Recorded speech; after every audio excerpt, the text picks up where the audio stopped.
Okay, good afternoon, everybody, and welcome to our webinar for our Pride Month webinar series. I'm Michael Woodford. I use he, him, and his pronouns, and I'm really glad to be here today to host our session and to be in this space with everyone as we continue to celebrate Pride Month and learn more about how do we support queer and trans students on our campuses. So thank you so much for joining us today.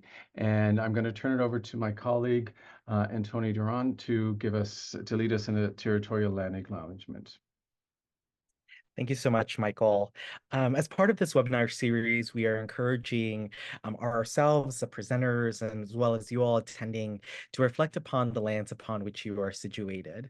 And for me, I am currently located in Phoenix, Arizona, and work at Arizona State University. And I would like to take some time to recognize that ASU's 4 campuses are located in the Salt River Valley on ancestral territories of Indigenous peoples, including the Yakima Odom and Peepash Indian communities, whose care and keeping of these lands allows me to be here today.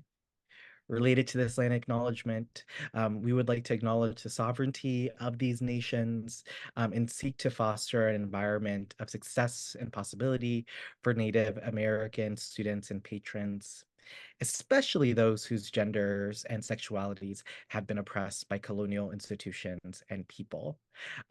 Whenever doing a line acknowledgement in spaces in which we're talking about issues pertaining to gender and sexuality, I do oftentimes like to reflect upon how settler colonialism as an institution is itself also connected to the oppression of minoritized genders and sexualities.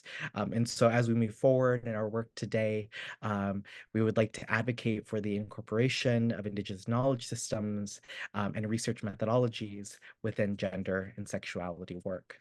And we would also like to encourage you all to reflect upon the lands upon which you are situated and to think about the Indigenous peoples who have long resided ancestrally and in contemporary times on those lands. Thank you very much. So I would like to remind everyone that in terms of our Q&A component of our day, we will be using the Q&A feature here in Zoom webinar. So you can type your questions in there and then the panelists will either respond by typing a response or responding verbally and such. So that's a way for us to keep track of the questions and such. And we will be having a brief Q&A after each presentation today and then a collective shared Q&A after our final presentation. So that might be a point where we have some cross-cutting themes, for example, that we might want to discuss and such. And for folks who've been able to attend our previous webinars, certainly we've really appreciated the discussion that has come out and the questions, and it's been really rich. So thank you for that. Also, for individuals who may need closed captioning, it is activated on Zoom webinar, so please feel free to activate it on your end as well. For folks who may not know that our webinar series is featuring works that were included in the special issue of the Journal of LGBTQ Youth that Antoni and I and others had the great pleasure of leading and learning from, I would say, in that process of working with our authors who are here with us today, but also the authors other authors who were not able to join us for the webinar series. It's a very rich collection of articles and discussions, and I really think it is advancing the field and quite instrumental in informing what's happening on campuses or what could be happening on campuses to better support and foster the inclusion of diverse 2S LGBTQ students. So if you haven't had a chance to take a look at it, if you go to the QR code on your screen, you'll take you to the landing page of the journal. In terms of our presentations today, there has been a change. One of our presenters, due to circumstances beyond their control, had to withdraw this morning. So we have 3 presentations today. We're going to be starting with queer crip enrollments, then moving to the misgendering and dead naming survey. Then we're going to take a break. Then we're going to turn to our 3rd presentation around the mental health needs of sexual and gender minority college students, and we will then have our shared Q&A. As noted here on the screen, that we will have a brief Q&A about 5 minutes after each presentation. So we encourage you to use the Q&A feature as people are presenting, and so feel free to put your questions in there, and then Antonio is going to be moderating the Q&A, and so we'll be going to those and answering them either live or presenters may choose to type some responses as well. So we can keep that conversation going in many different ways. We will take a brief break of about 10 minutes after our second presentation is concluded. We're not reading out abstracts and bios for our various presenters today, but we do want to thank them all for joining us. But if you haven't had a chance to look at our program, if you go to this QR code, it will take you to the bios and the abstracts for each of the presentations today, and also the one that had to be withdrawn as well. So, and again, just keeping in mind the Q&A feature, and we'll be using that for both the Q&As after each presentation and also the shared Q&A. So I am going to stop sharing my screen, and I'm going to ask Andrew to share his as I just introduce Andrew Ives. Andrew Ives will be presenting the paper or the presentation, Queer Crip Enrollments. Perfect, Andrew. Over to you. Yeah, thank you so much, Michael and Antonio, for that land recognition. My name is Andrew Ives. I use he, him, his pronouns, and I'm at the University of Wisconsin La Crosse, and the University of Wisconsin La Crosse occupies the ancestral lands of the Ho-Chunk, who have stewarded this land since time immemorial. The city of La Crosse occupies land that was once prairie, that was home to a band of Ho-Chunk. In 1830, President Andrew Jackson signed the Indian Removal Act in an attempt to forcibly and often violently remove indigenous peoples from their ancestral lands located east of the Mississippi River to occupied territory west of the river. Throughout the 1830s and 1840s, the federal government conducted a series of 6 attempts to forcibly remove local Ho-Chunk by steamboat via the Mississippi River to reservations in Iowa, northern Minnesota, southwest Minnesota, South Dakota, and finally to Nebraska. The historic steamboat landing is located at a park here in La Crosse, but many of La Crosse's Ho-Chunk found their way back to their homeland, and eventually the federal and local governments moved to new strategies to eradicate indigenous folks and culture from the newly established United States of America. As of 2016, Wisconsin was home to over 8,000 members of the Ho-Chunk Nation, and in the county in Wisconsin we're in, 230 of them currently reside here and still steward the land and work closely with our university. I also want to just give a brief visual description. I'm wearing a blue plaid shirt. I'm a white man with red hair, wearing some headphones as well. In my presentation, it's going to be pretty basic, but the slide does have some blue, green, and black, and it looks like gold borders around them.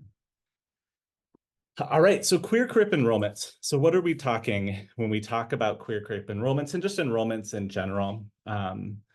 Really, it's trying to understand how students experience how students experience college, from applying to college all the way through graduation.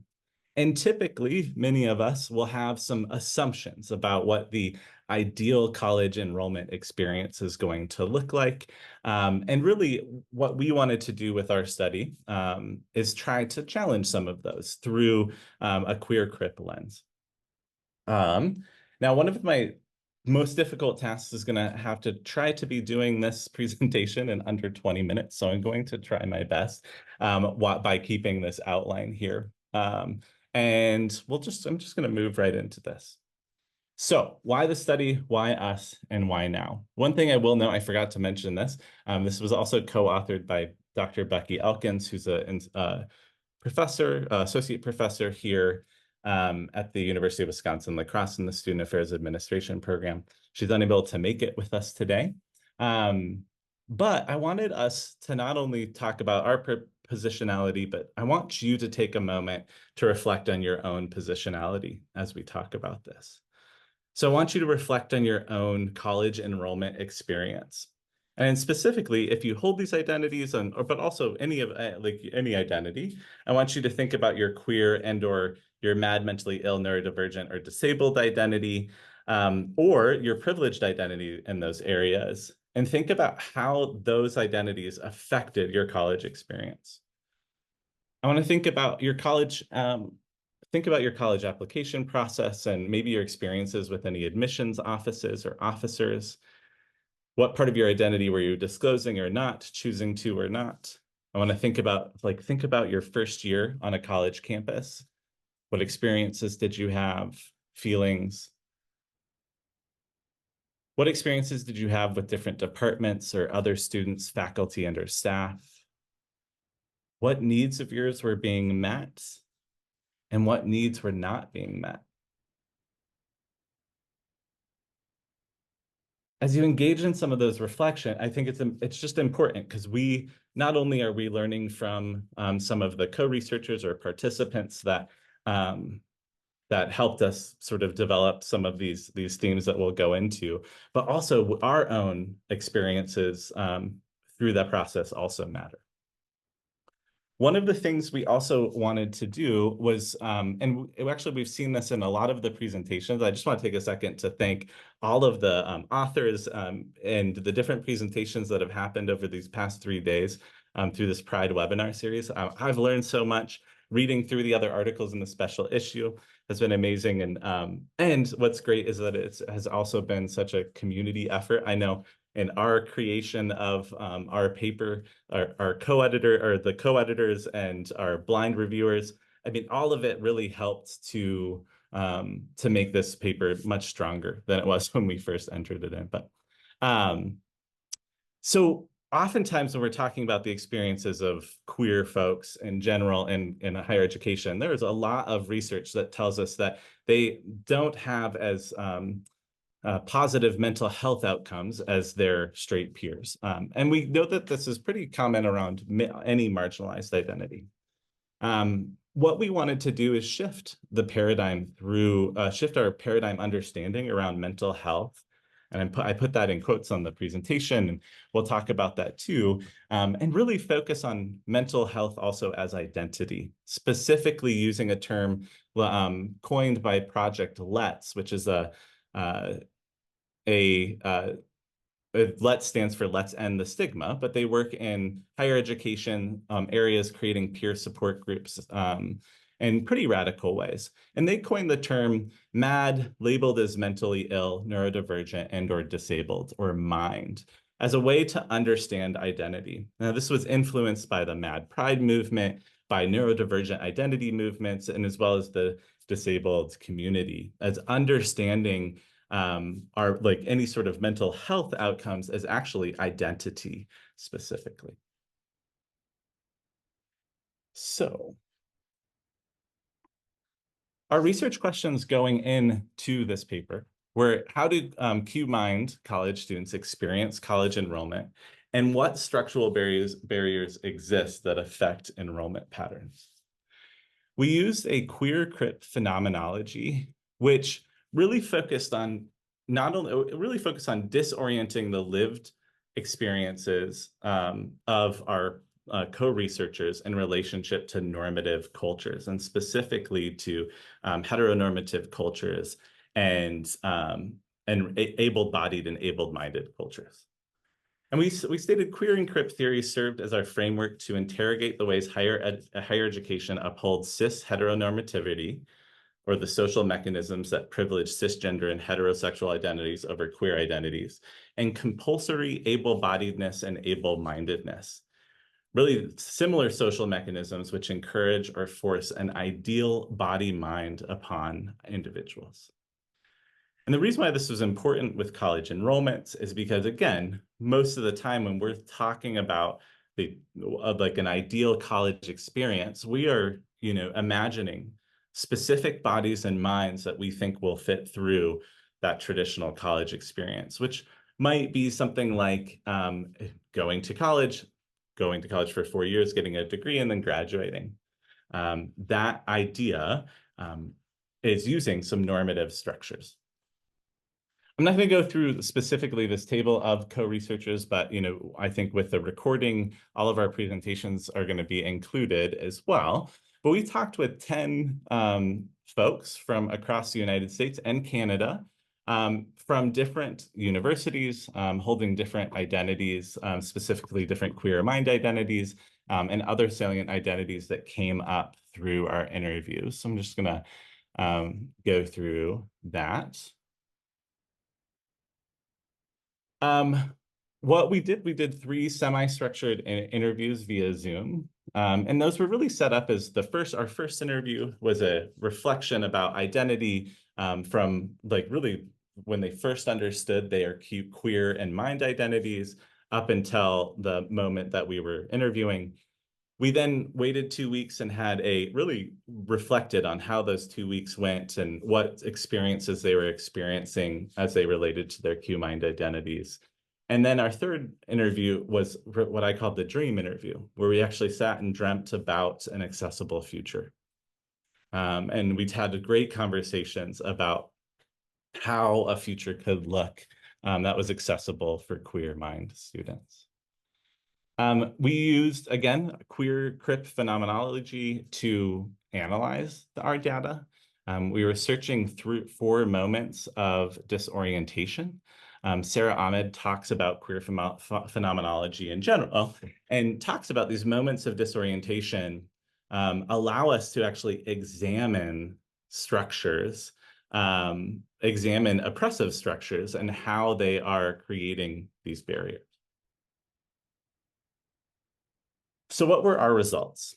The queer crip experiences that students had, that our co-researchers had, were instances of failing, so either failing courses, also being asked to withdraw from universities, and experiencing a lack of institutional support. Students also experienced, or co-researchers also experienced involuntary hospitalizations and institutional surveillance, and talked about those experiences as really defining who and how they were either coming out to or unmasking, which unmasking or coming out being really sharing a queer identity, and unmasking sharing the mind identity. And then the structural barriers that our co-researchers talked about the most is administrative mistrust. So oftentimes their inability to trust folks in administrative positions, and those folks actually holding the supports and maybe gatekeeping support from them, as well as access to basic needs, or the lack of access to basic needs. So I pulled some of our quotes from our co-researchers. So co-researcher 3, when talking about failing and lack of support, was sharing that they had failed several classes during their experience, and they had enrollment experiences across the country at various different institutions. But they talked about the emotional impact that they experienced when failing courses. And they said there's also an emotional component of failing out of college. The emotional impact of these challenges for people and of failure, because this is when people chart out a little path for you. You can go to the trade school, you can go to college, you can do the thing. They're not like you can go to college and then flunk out, and then go to college and flunk out again. That is not on the map, and it's upsetting. And it really feels bad and introduces a lot of shame and self-doubt and hopelessness. What support is there for people who have already fallen through the cracks? And many co-researchers talked about that, about feeling like there was support before falling through the cracks, but what happens when they do? When they don't necessarily meet what we are expecting of somebody who's going through the college experience. They also talked about that not only through the support at their current university, but how do they communicate that support to future universities that they're applying to? And those universities oftentimes lacking the ability to understand that failing wasn't necessarily a result of them not having the skills or not performing well in school. It was oftentimes the lack of support that they were experiencing. Co-researchers also, many of them had experiences of hospitalization specifically. So co-researcher six talked about an experience in which they also were asked to, at the end of this, asked to leave the university. So they they voluntarily withdrew. But they also talked about what other option did they have. So co-researcher six said, I was psychotic. I did not have any thoughts or threaten or express anything like that. I wanted to harm myself. I wanted to harm myself, or I think they said I didn't want to harm myself or anyone, or I did not. I know I did not behave aggressively or anything. My mother was there and I didn't have a choice to go in the hospital.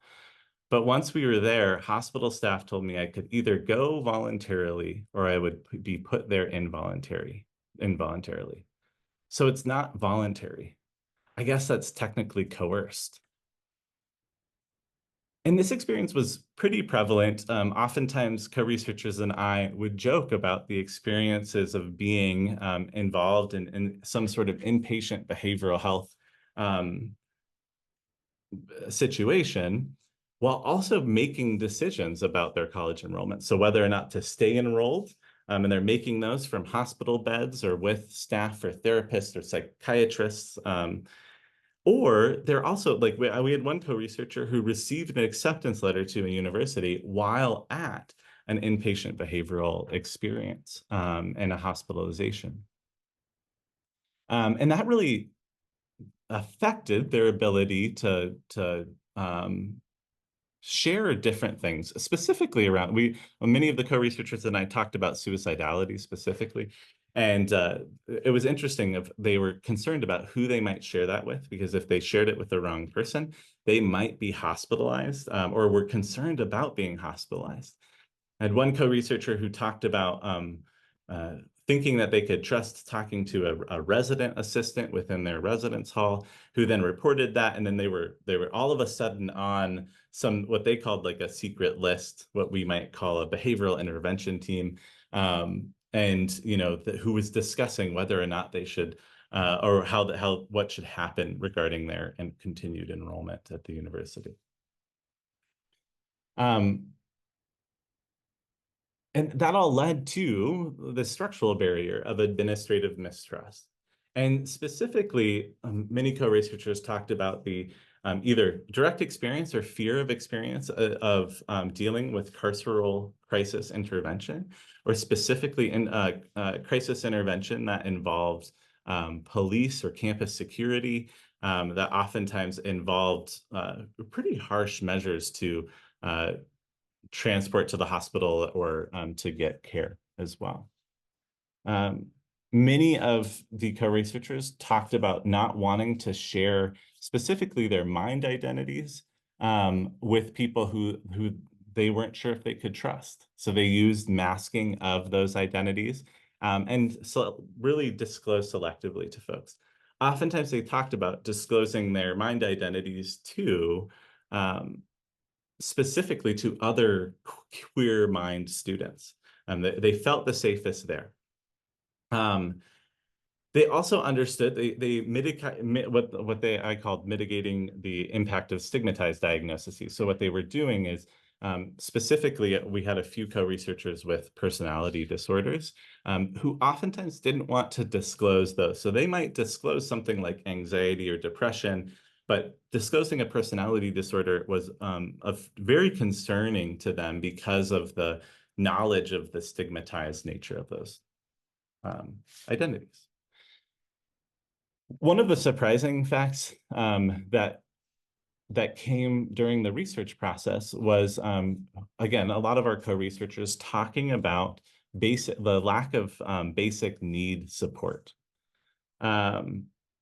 And specifically some socioeconomic connections with that. So co-researcher 5 talked about realizing very quickly it didn't seem worthwhile to pay the amount of money for a sociology degree, even though it's still a big love of mine. I don't think that as a poor person, I can justify having a degree like that.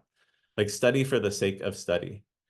When it takes so long to get to a point where you can actually study what you want just scares me. to have all those years of potential financial instability in front of me. Co-researcher 5 talked about really relying on state support for housing and also relying on their university access to a food pantry, and some concerns that they had of having to sign up every time for that food pantry. At the end of the interviewing process, which occurred throughout 2022, co-researcher 5 was, when we were doing our dream interview, it was a little more difficult because they were really concerned about the COVID-19 emergency relief funding dwindling down and what that might mean for them as they're trying to decide where to go next and how to support themselves and their family. So the discussion really focuses on QMind students' commitment to resistance and belonging, and sometimes the structural barriers that are affecting that. And so really, I think it is important that we discuss and continue to challenge the role and impact of behavioral intervention teams, and how transparent they may be about how they collect information, who's providing or encouraged to report that information around student concerns, and how that information is handled. Because oftentimes the co-researchers I met with, and other anecdotal experience, my own experience, is that there's a lot of mystery about what happens when your name lands on that behavioral intervention list. It's important to understand the role of microaggressions. So Ren, Woodford, and colleagues talked about the impacts of those microaggressions on mental health outcomes. Abrams and Aves and Kafer talk about the concept of queer health rebels, which is really how specifically queer disabled people gain access to care needed for their identities and access to basic needs support. Specifically, I point to the Hope Center as great resources to basic needs support on college campuses. So as we're getting close to the end, I want to take another moment to ask you to reflect on some things. And I want you to imagine what an accessible university could be for you, your community, for QMind students, staff, and faculty. What no longer creates barriers? What, if anything, replaces those barriers and offers care and support? What unmet needs are now met? What queer disabled bodies and minds are allowed to flourish in this queer crip future?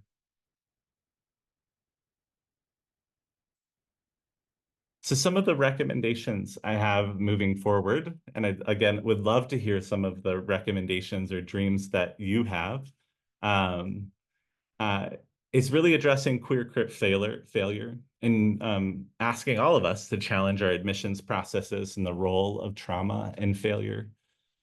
Recognizing that potential transfer students with failing grades might actually represent, most likely represent institutional failure rather than individual failure. Questioning our connections to police intervention and how can we invest in non-carceral crisis response. Again, I would point to Project Let's as having some great examples of non-police intervention strategies for crisis response, and specifically some great peer-led strategies. And then again, investing in basic needs support and outreach to students who notify your institution about lack of support. The last thing I'll note with that is, and in the paper I have noted this, one of the co-researchers talked about filling out, in the United States, we have the federal FAFSA, the free application for federal student aid. And in that had indicated multiple times that they were homeless and also attending a university. And they responded and they were just quite baffled why that university never reached out to them around not having that support. And so making sure that we have some of those in our financial aid processes would be, or like some of that outreach to students who are lacking that support would be important. I hit my 20-minute mark. Perfect, Antonio. Oh, I was gonna say almost perfectly. I am impressed. Perfect. Those are some selected references, so I'll stop my screen. No worries. Thank you so much, Andrew, for Yeah. that really rich presentation. We do, because you hit the 20 minutes perfectly, we do have our 5 minutes of individualized question and answer for Andrew after hearing his presentation. And so a reminder that you're able to put in any questions that you may have by typing it into the Q&A function. And Andrew, while we wait for perhaps any questions to come on in, I'm curious, because all of this is focused on the experiences of QMind students within a broader kind of queer and trans umbrella. What recommendations would you give to researchers who are, studying queer and trans experiences more broadly to be more inclusive and responsive to the needs of QMind students under this broader umbrella? Um, yeah, that is a great question. I think, it's so interesting because when I started the research process, and this was, this came out from my dissertation, and so I spent a lot of time like within like reflecting on my own positionality, and really started thinking specifically about my mind identities. And I kind of wanted to focus my research there. And one of the things I realized really quickly is that it was tough to like move those to, I don't know, move them apart. Because in a lot of ways, I think like queer trans identity has been pathologized so much traditionally, and still continues to be. I think that oftentimes our reaction when someone comes out, a queer trans person comes out, is, well, we need to get you connected with counseling services. Right? We have this. So implicitly we're saying there's something maybe wrong with you, or we're going to get you to a psychologist or psychiatrist that's going to help there, rather than maybe thinking what structurally are you not providing support, and why you're coming to me, or coming to us, or seeking out that. So I think that, like, I think to answer your question, I think one of the things that is important is to really understand the relationship between queerness, transness, and the relationship to our medical institutions and psychiatric institutions as well. That sometimes they're not safe places immediately, and that we might have to dig a little deeper about what sort of needs are queer trans folks needing. Yeah, for sure. Definitely getting us to think much more about the structures in which people are situated within, as opposed to, as you're saying, implicating the individual for what they or may or may not be connected to. Um, I am seeing a question about what you think might be some potential alternatives for those having a psychiatric emergency where they could be harmful to themselves and others, especially given some of the participant experiences that you talked about in your presentation. Yeah, again, I would point to Project Let's, who provides some really great ideas about what are some areas that we can focus on, that don't necessarily go to that grippy sock jail.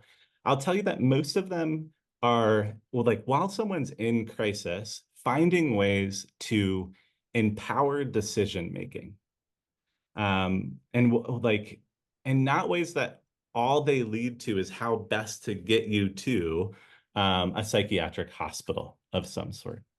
And so oftentimes that might be listening or slowing down crisis and decision-making points, and allowing the individual who is in crisis to name their needs, to name exactly what they might. So it might need that they need to be in that crisis. And I think oftentimes we jump to what we think the best solution could be. And for many of us and many of our communities, there's not many solutions that we have available. And so again, I think listening, asking the person to name their need, and for some people, a psychiatric hospital or inpatient behavioral health might be exactly where they want to go. So I don't want to say that that's not the right solution, but I think it's trying to empower decision making. Right, and emphasize agency for sure. Well, thank you, Andrew, and I encourage you. There are other points in the Q&A. If you have some time to respond to them, that would be great. Or we can bring it back to the broader Q&A at the end. But I do know we have to move on to our next presentation. So thank you for your contributions. Thank you, Andrew and Antonio. So I would like to introduce our next presenters, Chris Woods and Allison Smith, and they're going to be presenting the paper, the misgendering dead naming survey, an innovative co-designed campus change project to catalyze improvement. So you want to go ahead and share your screen, or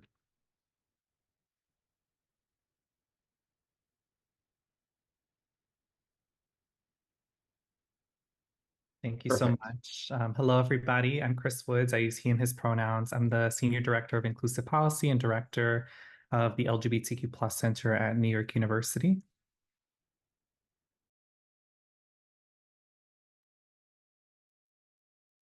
I'm Allison Smith, Director of Health Strategy and Outcomes also at NYU.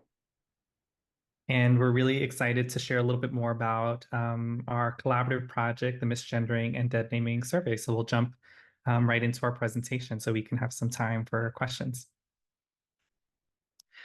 A little bit about kind of the literature that informed our paper. So we really were looking to focus in our efforts, our change efforts on issues related to misgendering and dead naming. So one of the takeaways for us from the literature was that misgendering and dead naming can negatively impact the college student experience, specifically for trans and non-binary students, leading to feelings of lower self-worth, respect, and value, and causing a chilly or hostile campus climate and high levels of distress for TGMB students. We also found that misgendering and dead naming is a really complex problem that not only involves human behavior and addressing human behavior, but also thinking about policies, information systems, technology, and human behavior simultaneously. And a lot of the literature spoke about a disconnect between what happens at many institutions, not just higher education, the disconnect between inclusive policy. So an institution could create a policy, but may not necessarily think all the way through to the impact that it'll have on a person in the form of implementation. So you can have an amazing inclusive policy in theory, but it may not necessarily translate to someone's lived experience day to day. So Allison and I, as a representative of the LGBTQ+ Center for myself and the Student Health Center for Allison, have been working together over the past 6 or so years to address LGBTQ+ health equity broadly, and learned very quickly that trans and non-binary students in particular experience a number of barriers to thriving and well-being at NYU, but also more broadly.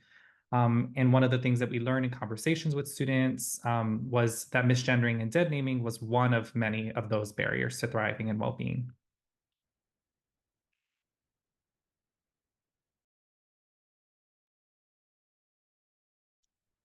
So I want to start with acknowledging that there are many reasons why an individual or a group or an organization collects data. That might be for research purposes, which is generally thought of as the pursuit of generalizable knowledge, for accountability purposes, which one might think of like a bias response form or line, where there's a direct connection between follow-up of somebody's poor behavior or lack of expected action, and for the purpose of quality improvement or systemic change. And I just want to take a moment to ground this this project in a quality improvement lens, which has significant implications for one, what content was included in our survey, where there really was attention to selecting or asking questions that had a direct impact on taking action to improve students' lives and experiences. A quality improvement lens also has implications for how the survey was developed, using a co-designed approach and an iterative improvement process. So we were not bound to using the same kind of survey throughout our project. It also has implications for when and how hypothesis testing occurs, which is very iterative compared to, say, a research lens where hypothesis testing occurs a priori. It has implications for the frequency of data collection, where we collected data on a weekly basis from students. It has implications for the analysis and interpretation of the data. So all that to say that the lens that we chose of quality improvement for the purpose of systemic change has huge implications on the design of an approach and values that guided how we moved forward this work. Next slide, please. So the project was grounded in a survey that was developed by Chris, myself, and in partnership with students. We invited students to participate at the beginning of every semester. The expectation was that they would complete a weekly survey for the entire semester about their experiences of misgendering and dead naming.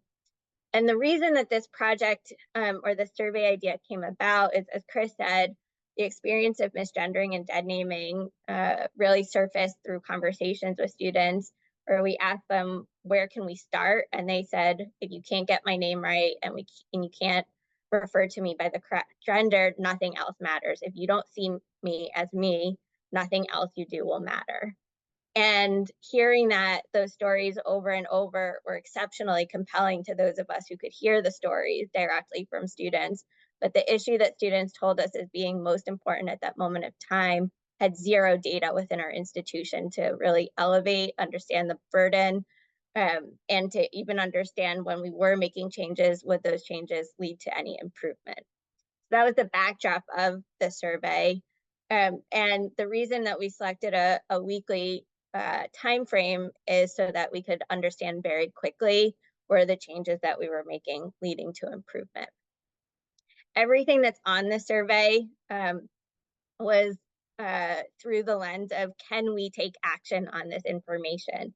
There were lots of things that we wanted to know about students and the experience of being misgendered and dead named, but really we were able to boil it down to just several questions because those were most actionable, and being able to keep the survey short was incredibly important. So the questions that we asked were, every week students were prompted to complete a survey about their experiences in the week prior. How many times were you misgendered? How many times were you dead named in the past week?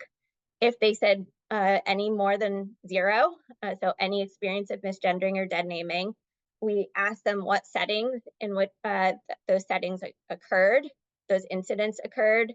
And it's important to note that those settings were co-designed with students, and they evolved over time based on what we were seeing in the data and in free text. We also added some additional information where students could provide detail if they wanted about the particular incident, which was exceptionally helpful, where students would often write one particular incident. They would give like who involved, what setting, the entire set of circumstances that led to that incident, which actually made it really actionable. Moving from something like, the student call center dead named me, to I was dead named when I was checking in, or I was dead named at the pharmacy when they called me to pick up my prescription. Or I was dead named in an email, this particular email on this particular day from this particular office. And then the last question was if the student wanted follow-up from either the center or the student health center. We learned very early that some students really wanted to discuss that experience, and other students just wanted to fill out the survey and not discuss in more depth about that experience. Next slide, please. So the great benefit of, or what we learned from this weekly approach was that it really allowed us to take a real-time approach to addressing very specific incidents. As Chris shared in the background about the disconnect between implementing a policy and students' actual lived experience, that was very true in our own experiences of pursuing systemic change, that the policy was insufficient.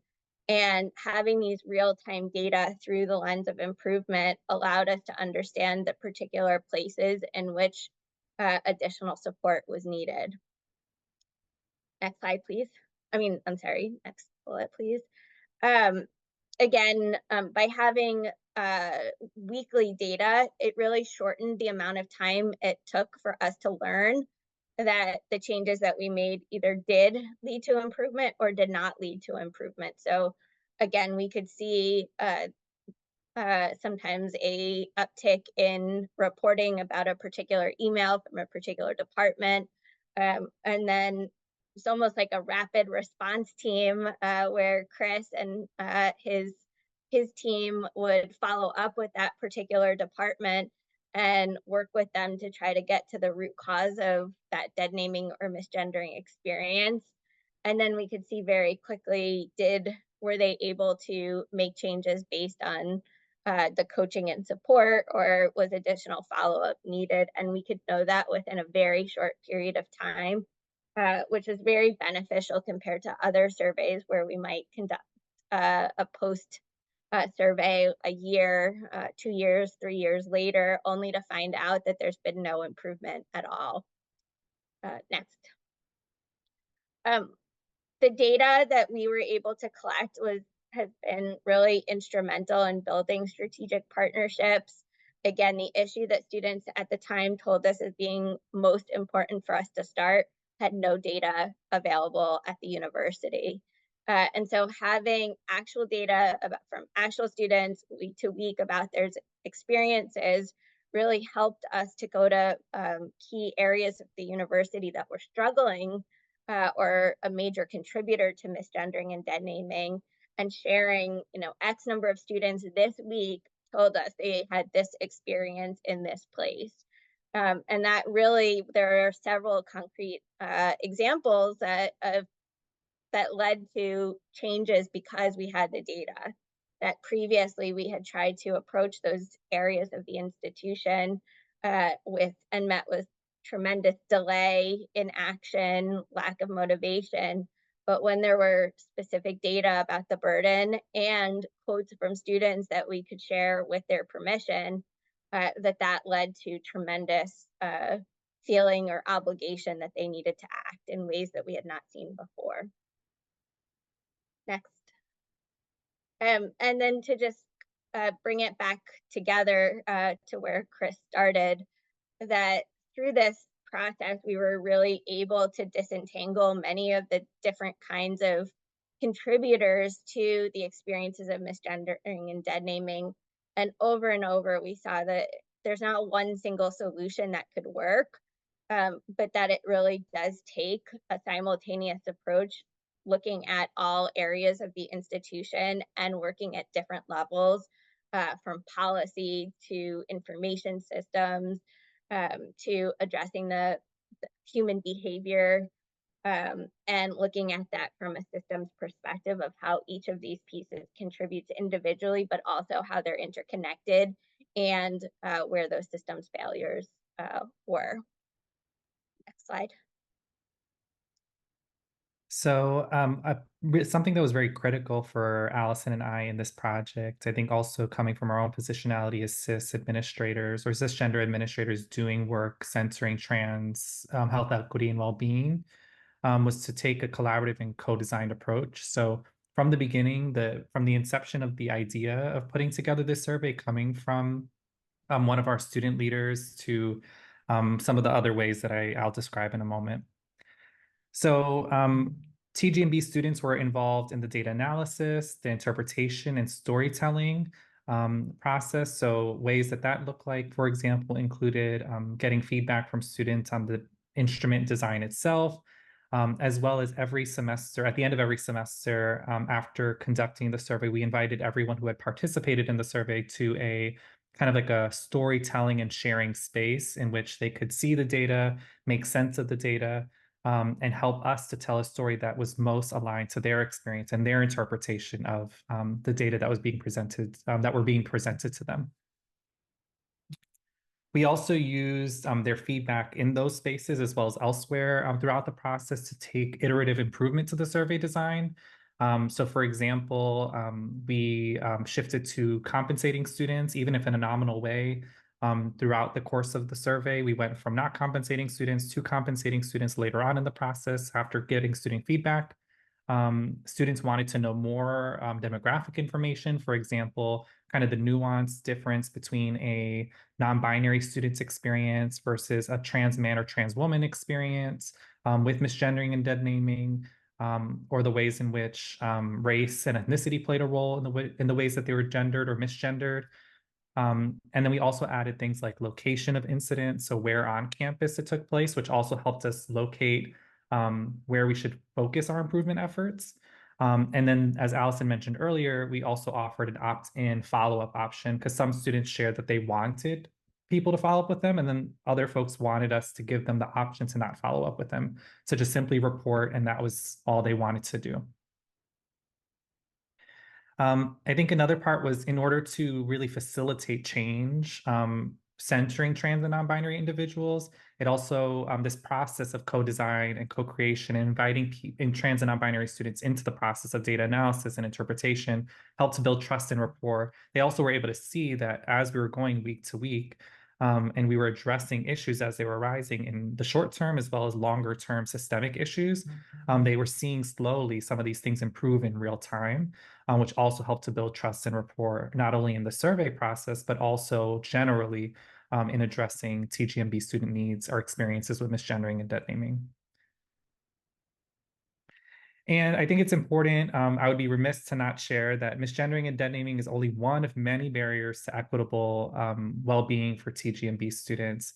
It certainly plays one part, but it's within a broader kind of ecosystem of ways in which a campus may not be inclusive or equitable, and ways that we can make college campus environments more inclusive and equitable for the well-being and thriving of TGMB students. So with that, here are our references in case you're interested, and I'll leave that up in case you want to check that out, but otherwise I'll turn it to questions. Awesome. Thank you so much, Allison, Chris, for your presentation. Fun fact, this presentation has a place near and dear to my heart, being an NYU alum. So always great to hear the amazing work that you all are doing there. Go Violets, as the kids say, or go Bobcats. I forget which one we endorse.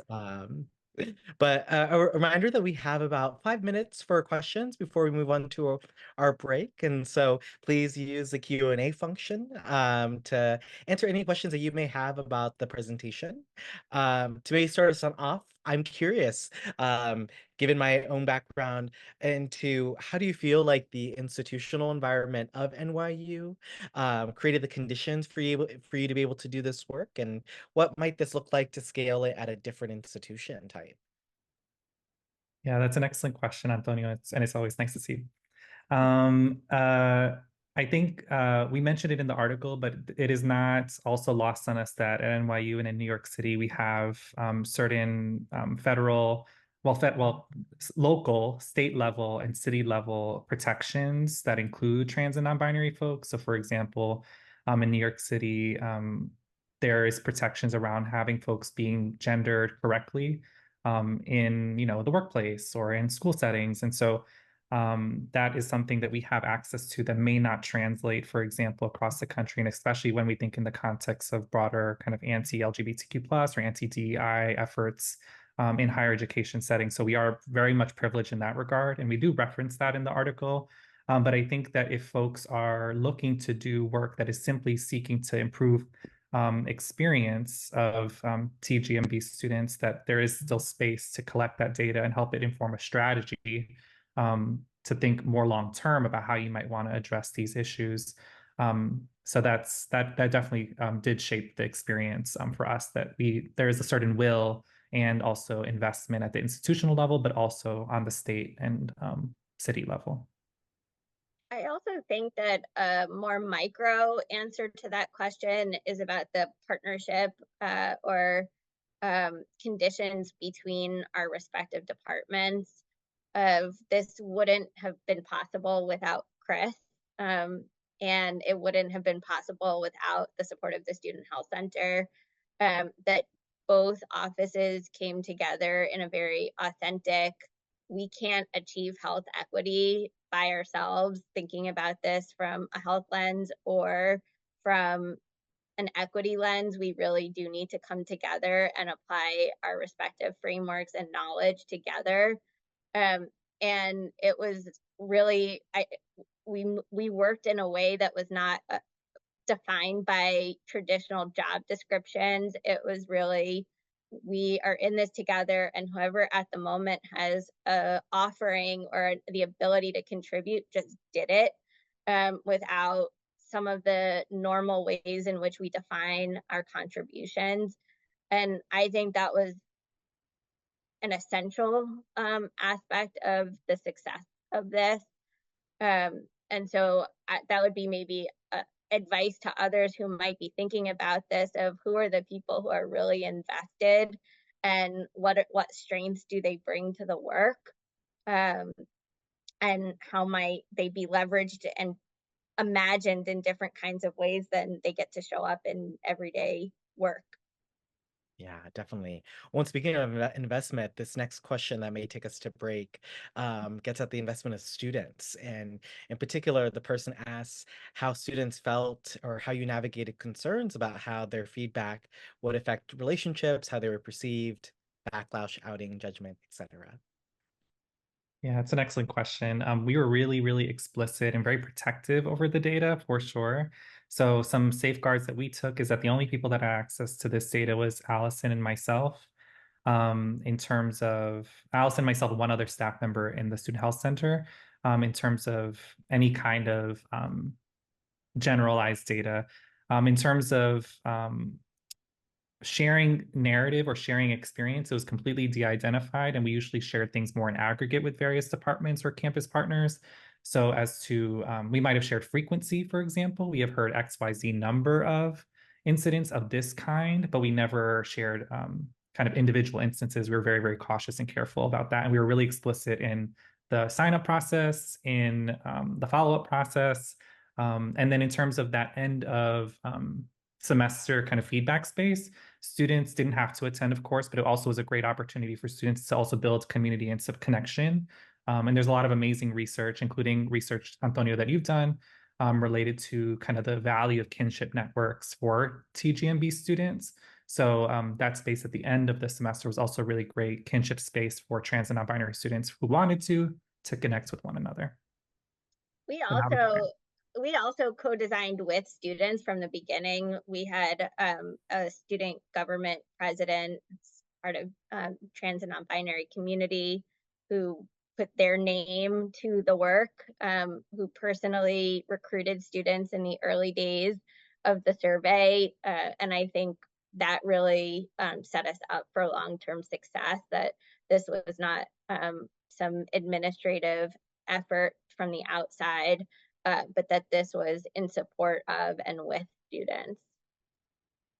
And that makes a world of difference, to have the students invested and really trying to make a difference themselves.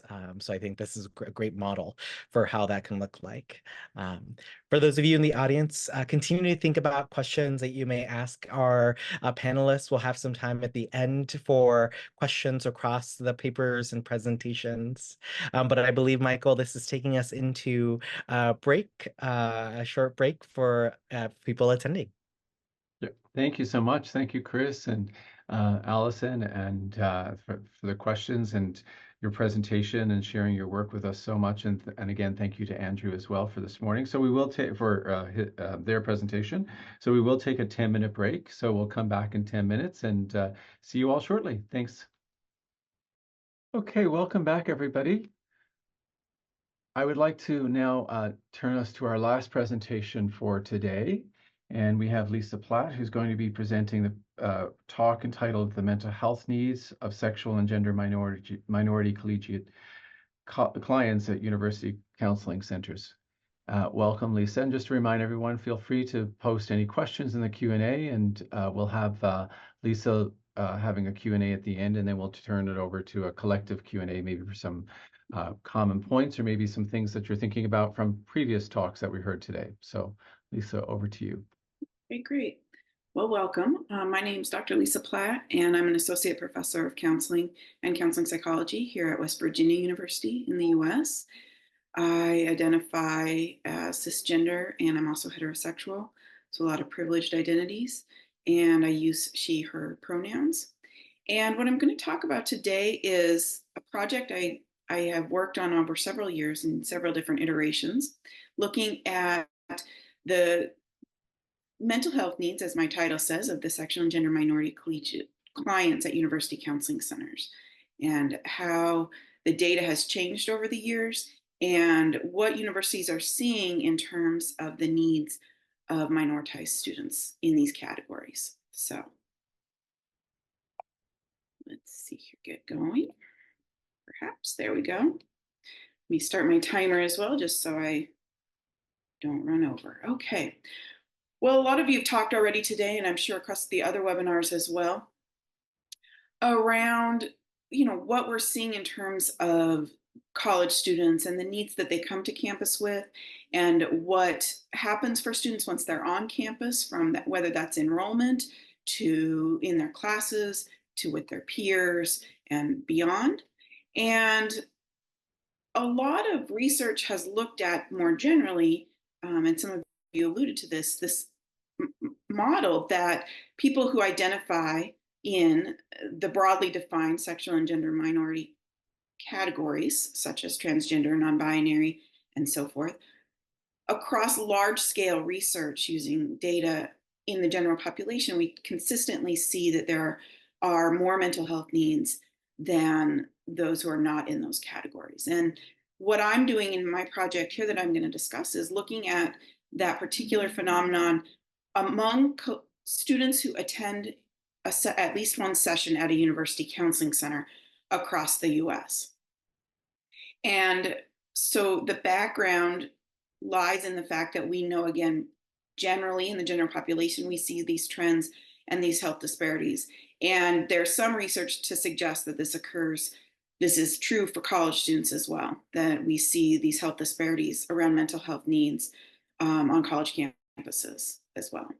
And of course, some of you have talked about, well, of course, it's not simply by being in one of these categories, one truly possesses some kind of mental health need, but instead really looking at the systemic effects of discrimination, oppression. And so the foundational theory, which I work from, involves minority stress theory and the idea that the health disparities that we're seeing are explained by the excess exposure to social stress that's due to possessing and living within a stigmatized social status. And in the research here, especially relative to those who have more privileged identities, such as cisgender or heterosexual populations. All right, so I wanted to put this out in terms of definitions from the data that I used, and I'll talk about the data in a minute, but I did not collect the data myself. It's a large-scale survey of US counseling centers across the nation here in the US. And so as such, the categories that were available and the options students could click in terms of identifying and self-identifying were as follows here on the list. And I'll talk about how this has changed over time, but I wanted to acknowledge that first, terminology is constantly evolving, and also these categories are not all inclusive in terms of people's lived experience of their sexual identity or their gender identity. And so don't shoot the messenger. I didn't make the survey, but it does provide some other really important benefits to our understanding of the collegiate population who attend college counseling centers. So you can see that there. Okay.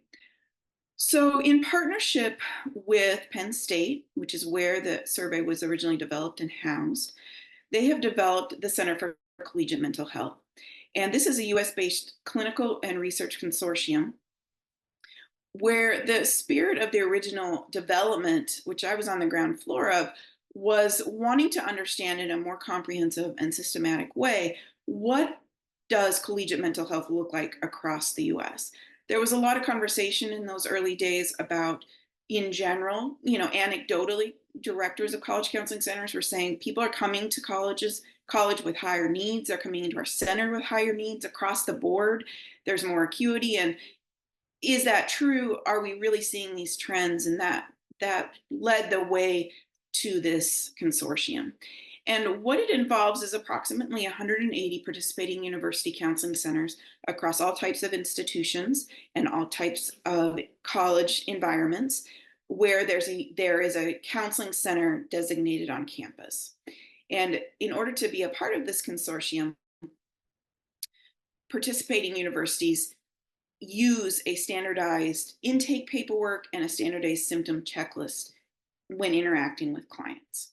And then that data is, at the end of each year, de-identified in some pretty rigorous ways and submitted to the CCMH for use in terms of research and understanding national trends in collegiate mental health, at least among clients seeking services. So what I wanted to do was twofold. I wanted to understand whether or not there has been any shift in any other trends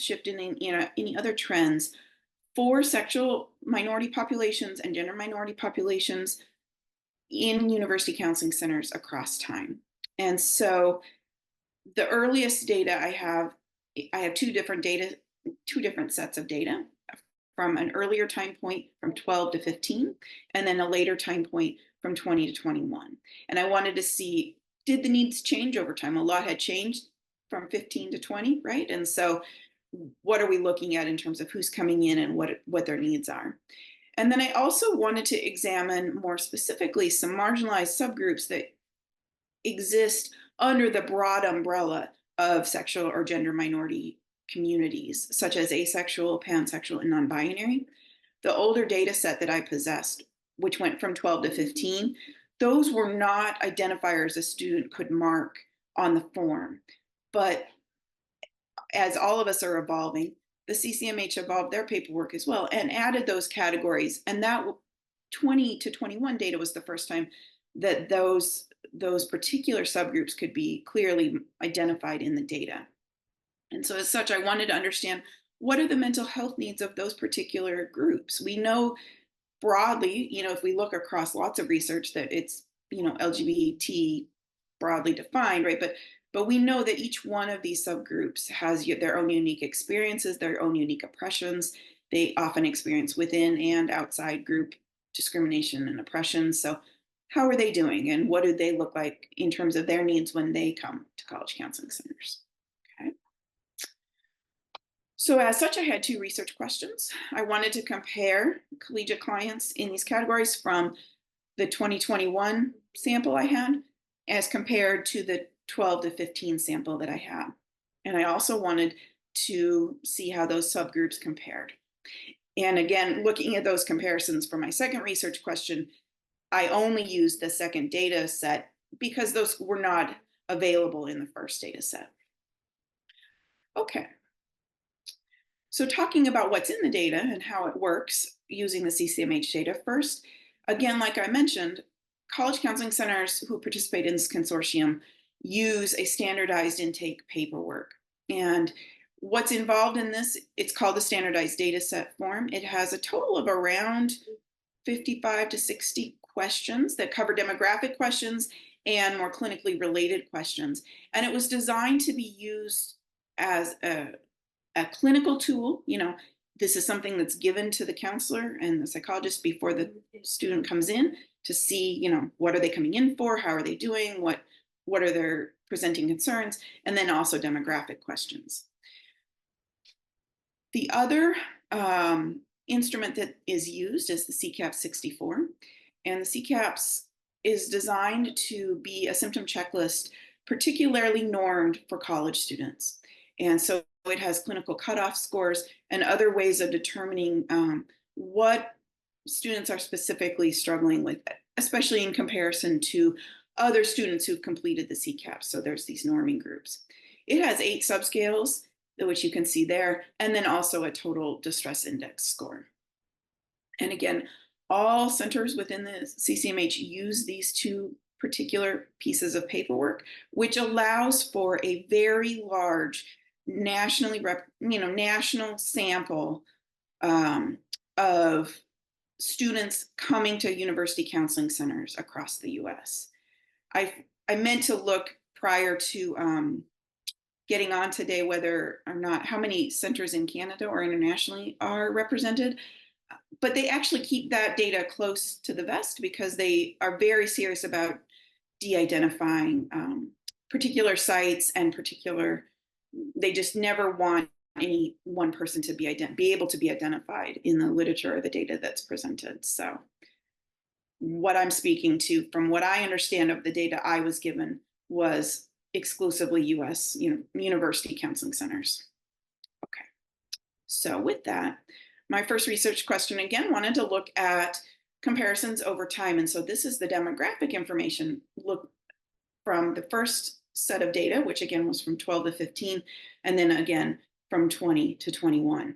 And I'll be honest, when I first made this table, I was surprised. I was surprised at the pretty interesting differences that arose. So first, I looked across sexual identity identifiers, and in looking at the total percent of students who identify with one of the categories that is not heterosexual, you can see in the first wave of data, about 13% of students identified in one of those other categories. And that number more than doubled when we looked at the 2021 data to 28%. And that is a statistically significant difference as well. So we have double the number of students coming into centers across the nation identifying in a category other than heterosexual, and they use the terminology heterosexual or straight is the option for students. And the most significant increase when breaking it down by different identifiers, we see that the largest increase that occurred was within the category of bisexual. So we see a lot of, 3 times as many students in the second wave identifying in the bisexual category.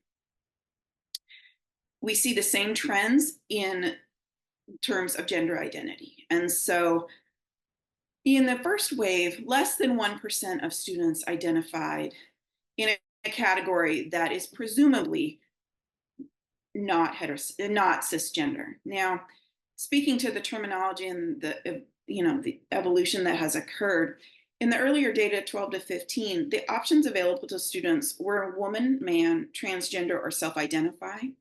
And in terms of self-identify, they would write in what their gender identity was. And I was able to obtain that data, and most at that time used non-binary, genderqueer, and other those were the 2 most prominent in that self-identify category.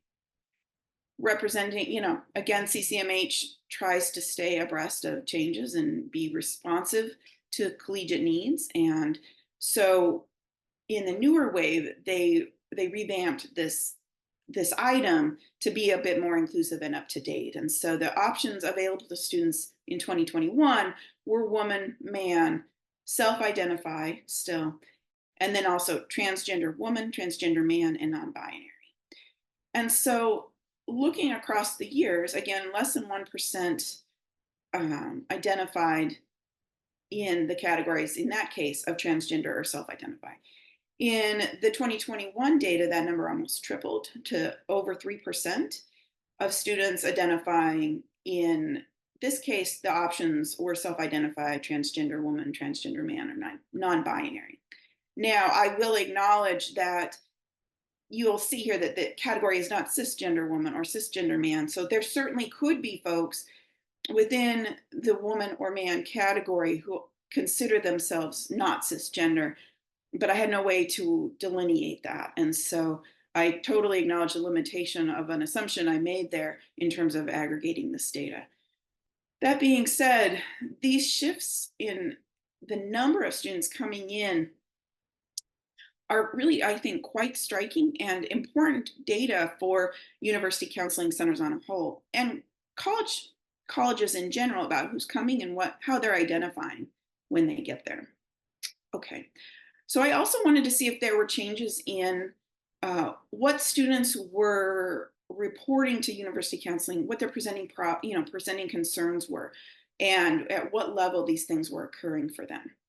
And interestingly, what we see is that looking across the years, so again, 12 to 15 versus 20 to 21, there were statistically significant increases in all the categories. So more symptomology, more distress, more need in all the categories except substance use, which went down, and suicidal ideation, which effectively was the same.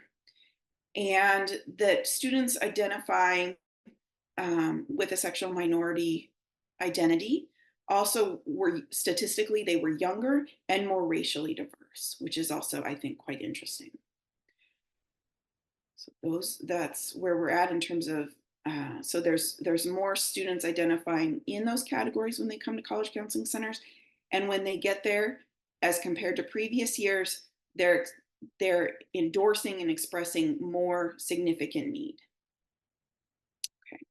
Same with gender minority clients. So again, looking across the categories from 12 to 15 to the 2021 data, we see that there were significant increases in all the categories there as well, again, except for substance use and suicidal ideation. But in this group, while they were also younger, similar to the sexual minority students, they were not more racially diverse, at least, not in a significant or statistically significant way. But they also were coming with more, expressing more need. And, again, this data and these questions and the paperwork they're filling out is all self-report, and they're coming for counseling. So we know that, they are expressing, hey, I have a great deal of this or that, and this is why I'm here. Okay. My second research question, I wanted to, again, explore the marginalized subgroups that occur with, that exist within these communities, and understand how do they fare in terms of their needs when they come to college counseling centers. And so in this table, when you see a little subscript A, that represents that the group was statistically significantly, they were different from basically all other sexual minority groups. And the B represents a difference from heterosexual groups, okay? And so starting with asexual, which is the first column, you'll see that compared to the heterosexual needs, and also with the other sexual minority categories, there were significantly more needs. Well, first, compared to heterosexual, asexual folks were significantly higher in all the categories, again, except eating concerns and substance use disorder concerns, which are both lower. Okay? And for pansexual, they were the group that had the highest needs across all the categories and all the groups. And almost half of the collegiate clients who came to university counseling centers in 2021 who identified as pansexual also identified as a racial minority individual. And so I think that's also telling when you think back to minority stress theory and the lived experience of the intersectionality of holding marginalized sexual identity and also a marginalized racial identity, and what that is truly like, on a university campus. Okay. I wanted to do some comparisons for the gender non-binary clients. Again, a subgroup that is historically been unrecognized and now is certainly gained prominence. And what we see here is that compared to, again, the assumed cisgender categories of woman and man, and also, so compared to cisgender, they have significantly higher needs in all categories, again, except substance use. And if you look at compared to the other gender minority groups, there are some differences or in terms of depression, the general distress index, but there's some similarities as well. So they have higher needs, a little bit more than the transgender group, but both groups have significantly higher needs than those students who identify as woman or man. Okay. So we look at this and think about what could be some explanations for this. And in terms of more visibility, more students coming to counseling centers and endorsing certain identities, there's a couple of, possibilities here, probably more than one. Certainly one of them, I believe, having lived across numerous generations, and, the lived experience of students over the years, my experience is that students are responding to the fact that in general, there's less stigma and more visibility. And so there's a real possibility that students who were attending university counseling centers in 2021 just felt more comfort in endorsing a sexual or gender minority identity as compared to their peers 5 or 6, 7 years ago before that. Also, the more responsive a form is to student needs, the more you're going to be able to get accurate responses in terms of self-identifying. And so certainly the response options that were available in 2021 were more inclusive and up to date than they were in the 12-15 data. So that arguably allows for a more accurate look at and more availability to endorse an identity that fits better. We, would be remiss without, acknowledging that the socio-political climate in the US has dramatically shifted since 2015, which is when that first wave ended, and not for the better in terms of the lived experience of folks in these marginalized communities. And so it's very likely that not only are students coming to counseling centers more often, they also have more needs because the environment in which they're immersed has been quite oppressive and toxic. And I kind of smiled when the NYU folks earlier talked about all the wonderful protections and policies. Certainly here in West Virginia, it's the exact opposite. And, we've had a lot of rollbacks of protections that were in place and politicians who made that their career. So we have a lot of oppression here, and I know that that's true in a lot of other places in the US.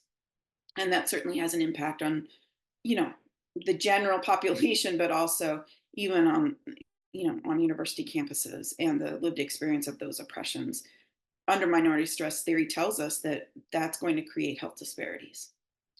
It's also interesting because, of course, the 2021 data, for the most part, was collected during the early stages of the COVID-19 pandemic. And what we know about that, what I find interesting about that actually is that on one hand, that certainly doesn't probably represent the average year in a university counseling center's life.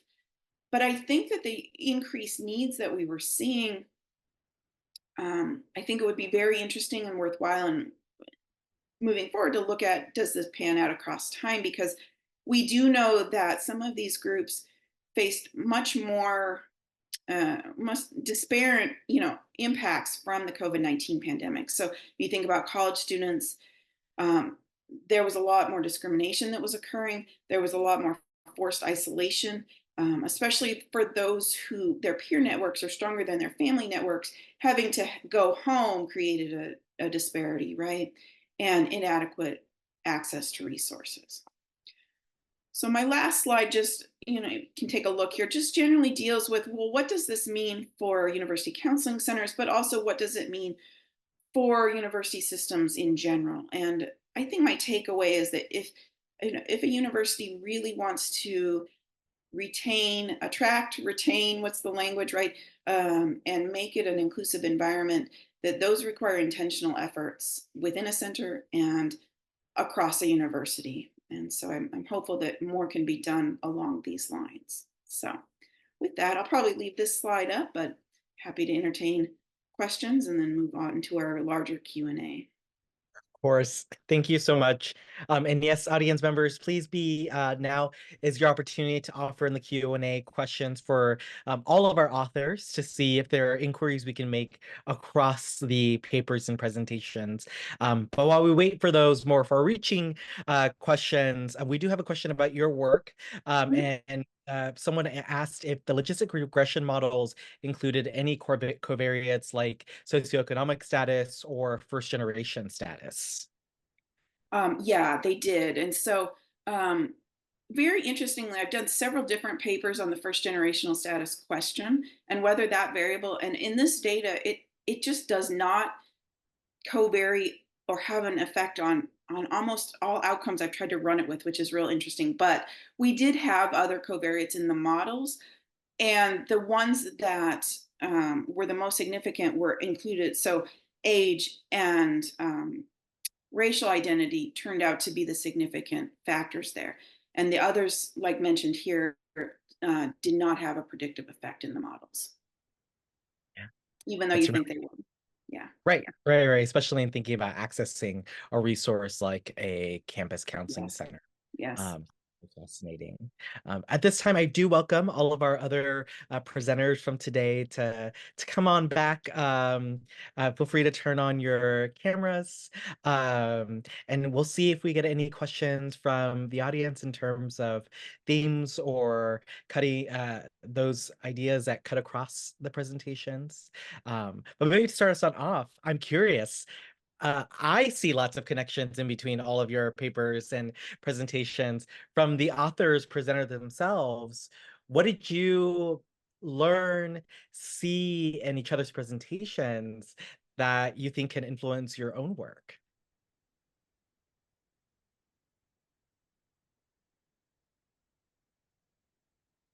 Well, I can start because I'm already unmuted. I think what I would say is that I think it highlights the value of, in some cases, smaller scale qualitative research and larger scale qualitative and quantitative research. And then looking at mine, which is all very quantitative, large scale data, right?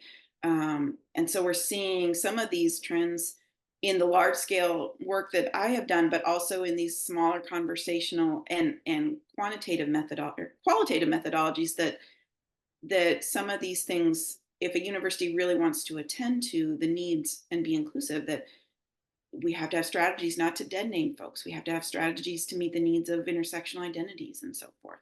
So I think that's really interesting. One question we do have for the NYU team, what feedback did you receive from students on the process? I'm assuming of collaborating with them. Do you think the opportunity to share their experiences was significant, or was the follow-up actions that had the most impact on students? So reasonably anyone who participated in the study. It's a good question. I think both were equally important for different reasons. I think having space to share one's experience was very meaningful for CGMP students who often feel incredibly marginalized, minoritized, and lacking in voice on a campus, especially as large as NYU's, for them to be able to articulate and feel like their voices are kind of uplifted. That certainly was important, but I probably would say the material follow-up actions and changes I would say are probably most impactful. Things that thankfully today are more taken, I wouldn't say taken for granted in a bad way, but like are just there, right? Like certain kind of interventions in various systems or ways that emails integrate with one another, or emails and systems integrate, or the ways in which our ID system recognizes chosen names, for example. So there's so many ways that I think the follow-up actions were directly informed by people's negative experiences, unfortunately, but the reporting of those experiences is what allowed us the ability to make those kinds of changes and served as vehicles for change. So I think in many ways, students were really not only the driving force based on their data, but also their experiences were directly shaping change. So I think the change-making process also is a way in which they were able to share their experiences and made it significant. So I see those as equally important and connected in the ways that the survey kind of went down and the ways in which we took the data and informed change efforts. Mm-hmm. Well, and that certainly, I think, connects even to Andrew's presentation earlier, where the student talked about the negative impact of reporting something and wondering, why did no one do anything about this, even after I shared this? And so certainly the follow-up is critical. I see our authors answering questions in the Q&A function, but I would love to bring this one to the forefront, kind of putting the first two presentations in conversation with one another. And in particular, they ask, can you share more about the findings of the dreaming interviews, Andrew? And specifically, were any especially positive experiences shared in being gendered or named correctly, tying in that second study? So thank you. I'm having what I just call is like tinglies.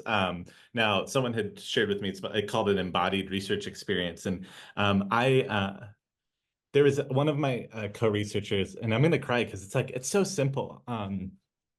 But they were a nursing, they're doing a nursing clinical. And they were talking about how they had many experiences where they were being dead named and misgendered, and their pronouns weren't being used correctly. But they had one instructor who really committed to using their name, using their correct pronouns, and committed to correcting other people. So the burden wasn't necessarily on them. And what was amazing about it is that you could tell, like I could tell through that time that they lit up about their learning experience. They lit up about all of the things that they like had access to. And when we boiled down to the bottom of it, it was relatively simple. It was really just like using the name, using their name, using the pronouns, and correcting other people around it, and how powerful that was. Now, the kind of crappy, because then we sort of moved in about like, that's actually a pretty low bar, right? Like this is information that we have. Some of the co-researchers talked about how, we have on Zoom our names and our pronouns, and that they still experience dead naming and, misgendering when they had that information up there, but they used online learning environments to kind of practice that. And so again, I do think that like, a lot of the people that I want, when we were dreaming, they were talking about this. They were talking about people just respecting their names in general. So it's powerful. It's so simple, but so powerful when that does happen. Right. And can we imagine a world in which, like, if that bar was already met, what other things we could dream up is one thing that I certainly can reflect on. But I see Chris wanting to jump in here as well. Yeah, no, Andrew, I really appreciate you sharing your experience. And I feel like we were thinking very similar things. When we conducted the survey, we did it before, during, and after the emergence and the height of the pandemic, which is a very interesting time period to be conducting a survey on misgendering and dead naming. One of the things that we noticed was the ways that Zoom actually offered a potential space for a decrease in misgendering in particular, because as we can see here, where some of us may be able to see here on the screens, some of us have our pronouns associated with our names. And what that offers is a space for people to be reminded actively. And that was something that students, when they were interpreting the data of why rates of misgendering might be decreasing at a particular moment in time versus at a later time. And we noticed some ebbing and flowing from before COVID, during, after the height of the pandemic. A lot of students reflected that it's, having space where they can share their pronouns and not have to articulate it, but have it just present as we might have it in a Zoom, was actually helpful from a misgendering space. And also, I think there's benefit to having more hybrid or virtual space, not only from a misgendering and dead naming perspective, but potentially also from an access perspective. So I think there's also some space of intersection between our work of like the benefits and possibilities and opportunities that virtual platforms can offer to queer and trans individuals, including those who have other intersecting identities with disability, for example. So that was something that I got connection there with your work. Yeah, so. Thank you. Well, and perhaps following this thread of dreaming, after conducting your all's research or implementing these interventions, I have a broad question in terms of, this special issue was brought together in order to think about how to promote the success, well-being of LGBTQ2S students. Where do you think the future is in terms of the work that we do in higher education institutions? Where should interventions, where should our work be directed toward?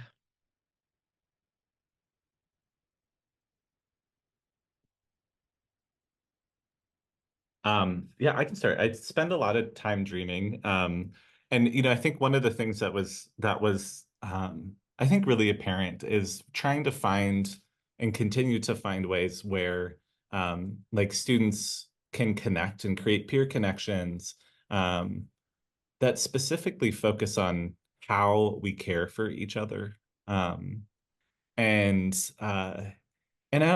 provide that in like a really I don't know, non-institutionally facilitated way. And I think that is but like also providing them some of the skills to care for each other.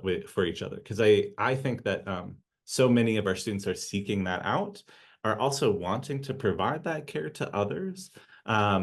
But oftentimes I think administrators can be like wanting to control and make sure that they have that set or they're that like they're in a safe place, but really might be our discomfort of that care being provided by peers. And so I think that's it, is some of it is our own reflection on how we can create spaces that don't involve us necessarily, but support and when I say us, I say like probably administrators, that's my positionality, but that support people to be able to provide community care. Yeah, Allison.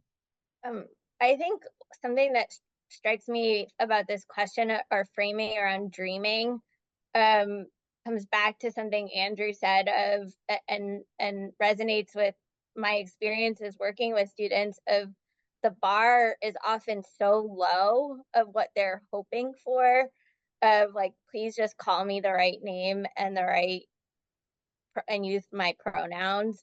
And my experiences in co-leading with students is they're incredibly forgiving of things that, in my opinion, like I am frustrated by, and I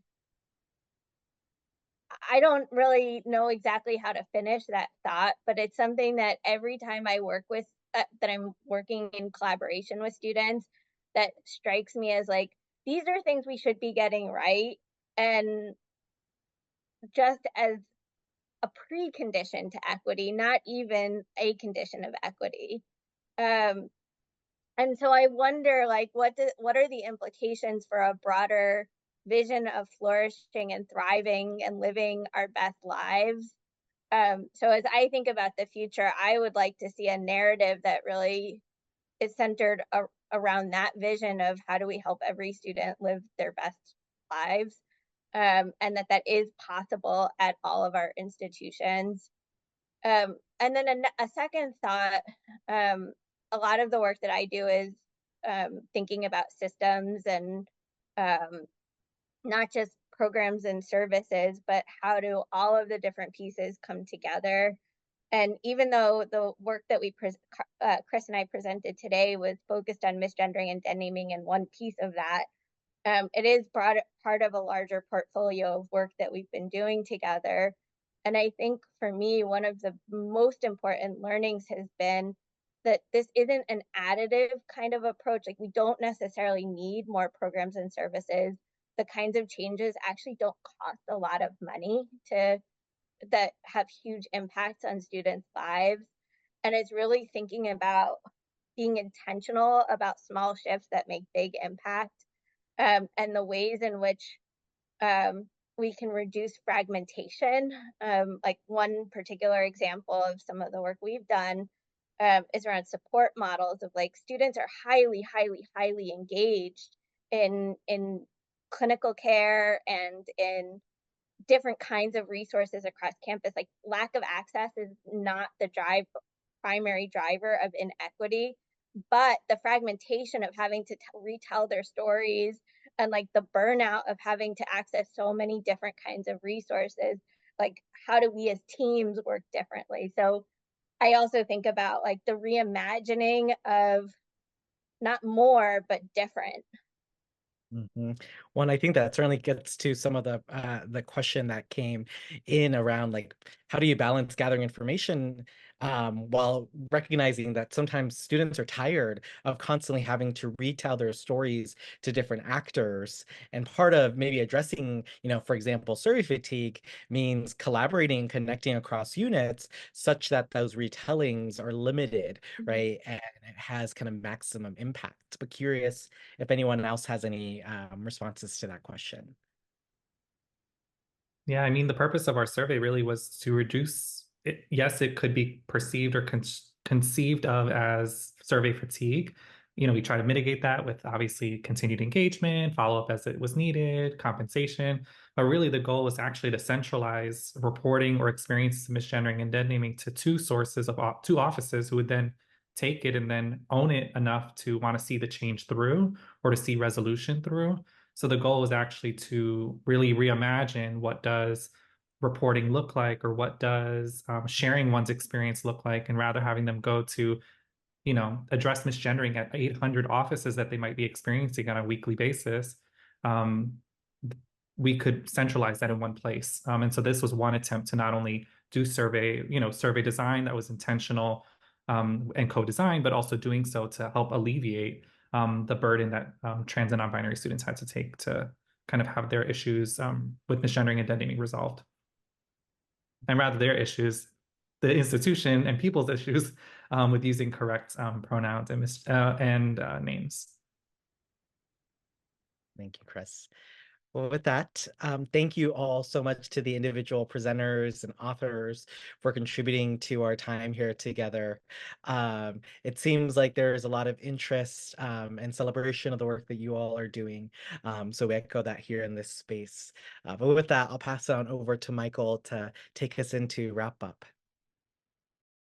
Great, thank you so much. And as Antonio said, a big thank you to our speakers for today and for the great questions and the dialogue, and really just so inspiring and so much to think about, and the work that's been done and the work that's ahead and the energy that's gone into the work that you all have shared, and just how I think transformative it can be for us who are here today and those who've maybe will be viewing the recordings later, or those who've read the articles in the special issue. So again, a really big thank you to everybody for joining us today. I do want to do some formal thank yous, certainly to all of our organizers. A big thank you to Eric Van Giesen, who is our project coordinator for Thriving, and has been coordinating the organization of these webinars, to our colleagues, Antonio, Tin, and Simone, who were the sub-team for our webinar series, to make the vision of taking the great contributions that are in the special issue to a larger venue and being able to share things live in this context. So really big thank you to my colleagues for all of that work. We certainly want to thank all of our attendees and participants across the various webinars across all three sessions, and we've had a really great turnout. And I have to say, I think this model of sharing research in this way is just so rich. And I will say thank you to the pandemic in that way, because I think it really helped us to think differently how we share research and such, and the accessibility in the virtual context in terms of being able to sign on to things, or maybe view a recording later at one's convenience. The recordings for today's webinar and for the previous two sessions will be made available on the Thriving on Campus website, and we will send out an email to all the registrants when they're there, and the PowerPoints will be there as well. We do have some funders who we would like to thank. So here in Canada, our Thriving project has been supported by the Social Sciences Humanities Research Council of Canada. Also here at my university, at Wilfrid Laurier University, we have two partners. One is our Center for Leading Research and Education, which I'm a part of, and they've been great partners in some of the work we've done recently on Thriving in terms of some of the knowledge mobilization, including things specific to our study called Thriving on Campus, and also our Laurier Equity, Diversity, and Inclusion Initiatives Fund has been kindly has given us some funding to support this particular initiative. So we want to say a special thank you to them. And a way to wrap up, I would like to say again, thank you for everybody for joining us. Do keep an eye out for other emails from Thriving, including when the recordings are available. And I hope everyone continues to celebrate Pride and have a wonderful remainder of Pride Month. Thanks, everybody, and take care.